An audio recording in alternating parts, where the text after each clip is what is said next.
When you're using a router, it can be hard to tell which way you're supposed to move it. Could go this way, or it could go this way. So how do you know what direction's right? It's important to always move against the rotation of the bit. The bit's rotating this way. So if you're moving against that rotation, the bit's digging in and it maintains the control you want. If you're going the other way, the bit can act like a wheel and actually drive the router along. It'll skip and jump and you won't get good results or good control. So without having to think about that every time you get your router out, is there an easy way to know what direction to move when you're routing an edge? There is, if you use your right hand. Always your right hand.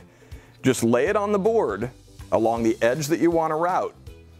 If your thumb's over the board, your index finger will show the direction you need to move the router. So you can see here that I'll move it this direction. On this edge, that wouldn't be right. I know because my thumb's not over the board. So on something like this frame, you can see that I'll go counterclockwise around the perimeter and clockwise around the inside. I know it's right because my right thumb is over the board.